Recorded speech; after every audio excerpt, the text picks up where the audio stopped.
Komisi Pemberantasan Korupsi atau KPK menduga para tersangka menerima suap proyek pembangunan dan perawatan jalur kereta api tahun anggaran 2018 hingga tahun 2022 menerima uang hingga lebih dari 14,5 miliar. Wakil Ketua KPK Johanis Tanak mengatakan, suap ini terjadi di lingkungan Direktorat Jenderal Perkeretaapian atau DJKA Kementerian Perhubungan atau Kemenhub. Menurut Tanak, jumlah uang 14,5 miliar itu merujuk pada keterangan sejumlah terperiksa yang didukung dengan bukti permulaan.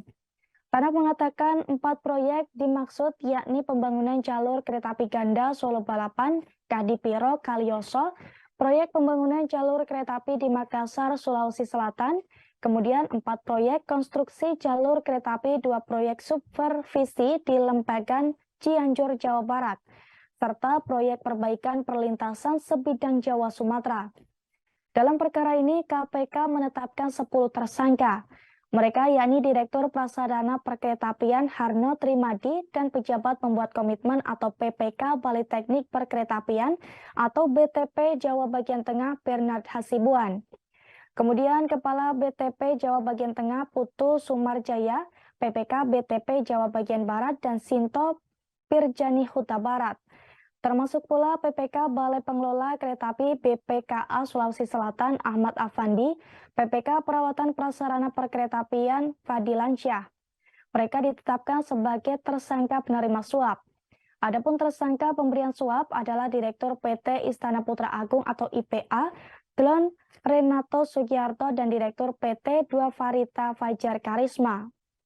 Adapun Muhammad Hikmat dan Direktur PT Kereta Api Manajer Properti Yosep Ibrahim.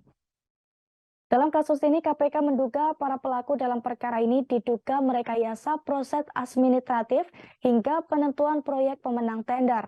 KPK lantas menuduh sejumlah penyelenggara negara di DJKA Kemenhub menerima suap dari pengusaha yang menjadi pelaksana proyek.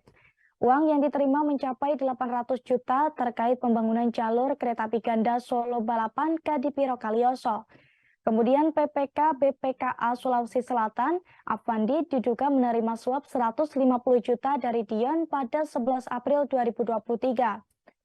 Suap diberikan terkait pembangunan jalur kereta api di Makassar, Sulawesi Selatan. Kemudian PPK BTP Jawa Bagian Barat Sinto diduga menerima suap dari Direktur PT Dwi Farita Fajar Karisma dan Dion serta Direktur Nasma Tata Laksana bernama Fahmi Arif Kurniawan senilai 1,6 miliar. Suap diberikan terkait 4 pelaksana 4 proyek konstruksi jalur kereta api dan 2 supervisi di Lampegan Cianjur. Selanjutnya, Direktur Prasarana DJKA Kemenhub Harno Trimadi bersama-sama KPK Kemenhub Fadliansyah diduga menerima 1,1 miliar dari Direktur PT Kereta Api Manajemen Yosep Ibrahim dan VP Proyek Perbaikan Perlintasan Sebidang Jawa Sumatera Yosep Ibrahim.